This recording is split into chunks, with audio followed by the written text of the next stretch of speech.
नमस्कार, digital news analysis में आप सभी का स्वागत है। एआई और सेमीकंडक्टर में नई छलांग, 20 अरब डॉलर के लक्ष्य के साथ भारत ब्राजील की रणनीतिक साझेदारी। भारत और ब्राजील के संबंधों ने हाल के वर्षों में नई गति पकड़ी है, लेकिन ताज़ा समझौते इस साझेदारी को एक नए रणनीतिक आयाम में ले जाते दिखाई देते हैं।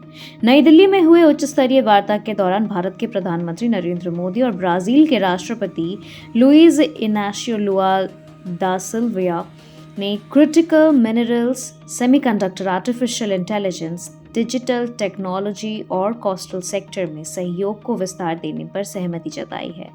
दोनों देशों ने अगले 5 वर्षों में द्विपक्षीय व्यापार को 20 अरब डॉलर तक पहुंचाने का लक्ष्य रखा है।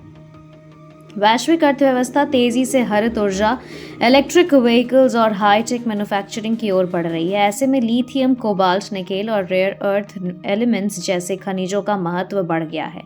ब्राजील इन संसाधनों का प्रमुख उत्पादक है, जबकि भारत इनका बड़ा उपभोक्ता और प्रोसेसिंग हब बनने की दिशा में आगे बढ़ रहा है। विशेषज्ञों का मानना है कि यह सहयोग केवल खनन तक सीमित नहीं रहेगा, बल्कि संयुक्त रिसर्च, टेक्नोलॉजी ट्रांसफर और वैल्यू एडिशन तक फैलेगा। इससे भारत की सेमीकंडक्टर, डिफेंस और इलेक्ट्रॉनिक्स इंडस्ट्री को स्थिर सप्लाई चेन मिल सकती है। वैश्विक स्तर पर सप्लाई चेन में आए बाधाओं के बाद ऐसे समझौते रणनीतिक रूप से बेहद आम माने जा रहे हैं। भारत सेमीकंडक्टर निर्माण में आत्मनिर्भर बनने का लक्ष्य लेकर चल रहा है। ब्राजील के साथ साझेदारी के कच्चे माल की उपलब्धता और निवेश सहयोग को बल मिल सकती है। यह कदम भारत की उत्पादन क्षमता बढ़ाने और वैश्विक प्रतिस्पर्धा में मजबूती देने की दिशा में महत्वपूर्ण माना जा रहा है। डिजिटल सहयोग के तहत एआई, साइबर सिक्योरिटी, फिनटेक और डिजिटल पब्लिक इंफ्रास्ट्रक्चर जैसे क्षेत्रों में संयुक्त पहल की योजना है। भारत का डिजिटल मॉडल, जिसने वित्तीय समावेशन और ई गवर्नेंस में उल्लेखनीय परिणाम दिए हैं, ब्राजील के साथ साझा किया जाएगा। इससे स्टार्टअप इकोसिस्टम और टेक्नोलॉजी इनोवेशन को नई ऊर्जा मिलने की संभावना है। दोनों देशों ने कोस्टल और मैरीटाइम सेक्टर में भी सहयोग बढ़ाने पर जोर दिया है।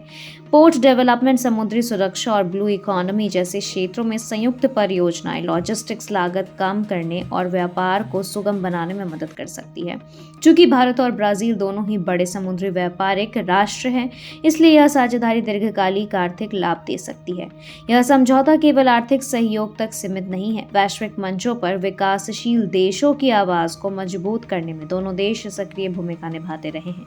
ऐसे में यह साझेदारी बहुध्रुवीय विश्व व्यवस्था में संतुलन की दिशा में भी एक संकेत मानी जा रही है। हालांकि 20 अरब डॉलर का लक्ष्य महत्वाकांक्षी है, लेकिन विशेषज्ञों का मानना है कि यदि निवेश, नीतिगत समन्वय और निजी क्षेत्र में भागीदारी सुनिश्चित होती है तो यह लक्ष्य हासिल किया जा सकता है। कुल मिलाकर अगर बात करें तो भारत ब्राजील की यह रणनीतिक साझेदारी विन विन मॉडल के रूप में उभर रही है। क्रिटिकल मिनरल से लेकर एआई और सेमीकंडक्टर तक फैला सहयोग आर्थिक, तकनीकी और रणनीतिक तीनों स्तरों पर नई संभावनाएं खोलता है। आने वाले वर्षों में यह समझौता दोनों देशों के लिए स्थायी विकास, सप्लाई चेन सुरक्षा और वैश्विक प्रतिस्पर्धा में मजबूती का आधार बन सकता है।